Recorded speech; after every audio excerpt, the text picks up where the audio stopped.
जय शिवराय. नमस्कार शेतकरी मित्रांनो. हो, पी एम किसान योजनेचा 18वा हप्ता घेण्यासाठी तुम्हाला लवकरात लवकर हे 5 कामे करून घ्यायची आहेत. कोणती ती 5 कामे आजच्या व्हिडिओमध्ये सविस्तर आपण जाणून घेणार आहोत.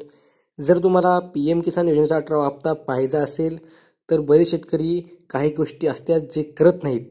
ते तुम्हाला सांगतो मित्रांनो, कोणत्या गोष्टी आहेत जे तुम्हाला लवकरात लवकर करून घ्यायचे आहेत, जेणेकरून तुम्ही 18व्या हप्त्यापासून वंचित राहणार नाही.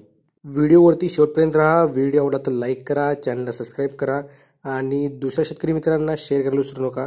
चालते व्हिडिओ सुरू करूया. पीएम किसान सम्मान निधि योजना का लाभ उठाने के लिए इन बातों का ध्यान रखें. पहिले मित्रांनो, अपने बैंक खाते को आधार कार्ड से लिंक करें. म्हणजे मित्रांनो, तुमच्या बँकेला जो बँक खाता असतो त्याला तुमचं आधार कार्ड लिंक करणं खूप गरजेचं असतं. त्याशिवाय तुम्हाला अशा योजनाचे पैसे मिळत नसतात. दुसरं मित्रांनो, बैंक खाते की स्थिती के साथ अपना आधार सीडिंग जाचे. म्हणजे मित्रांनो, तुमची आधार सीडिंग झाली आहे का नाही ती तुम्ही तपासून घेणं खूप महत्त्वाचं असतं.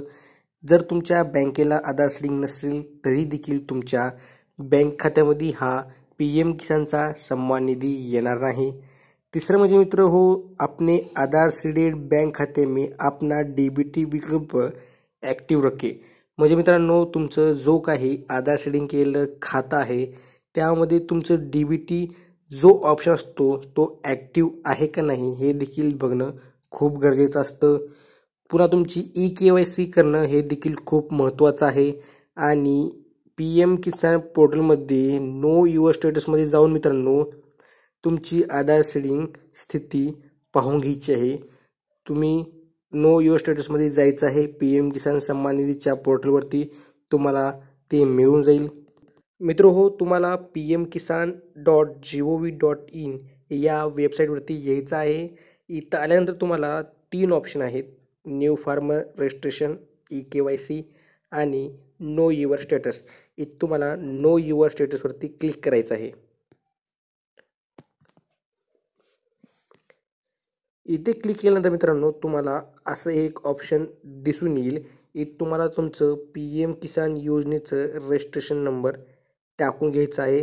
जर तुम्हाला रजिस्ट्रेशन नंबर माहिती नसेल तर ते तुम्ही इथं नो युअर रजिस्ट्रेशन नंबरवर क्लिक करून काढू शकता. इथे क्लिक केल्यानंतर मित्रांनो तुमच्यासमोर असं एक ऑप्शन आहे. इथे तुम्ही मोबाईल नंबरद्वारे किंवा आधार नंबरद्वारे तुमचं रजिस्ट्रेशन नंबर काढून घेऊ शकता. तर आपण मोबाईलद्वारे काढून घेऊया. OTP टाकून घेतल्यानंतर तुम्हाला गेट OTPवर क्लिक करायचं आहे. तुम्हाला इथे खाली तुमचं रजिस्ट्रेशन नंबर मिळून जाईल. आता हा रजिस्ट्रेशन नंबर तुम्हाला इथे टाकून घ्यायचा आहे. तुम्हाला तुमचं स्टेटस जाणून घ्यासाठी रजिस्ट्रेशन नंबर इथे टाकून घ्यायचा आहे.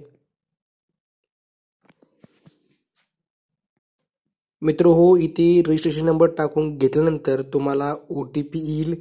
ती OTP तुम्हाला इथे टाकून घ्यायचा आहे आणि गेट डाटावर क्लिक करायचं आहे. जसे तुम्ही गेट डाटावरती क्लिक करताल तुमच्यासमोर अजून एक इंटरफेस खुलून येईल. इथे तुम्हाला सर्व काही माहिती मिळून जाईल.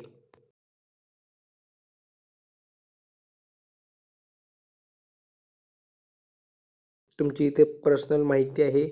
नंतर खाली तुम्हाला तुमची इलिजिबिलिटी स्टेटस सांगण्यात आलेली आहे, ते पाहून घ्यायचे आहे. इथे इलिजिबिलिटी स्टेटसमध्ये लँड सीडिंग तुमची येस आहे का पाहून घ्यायचं आहे.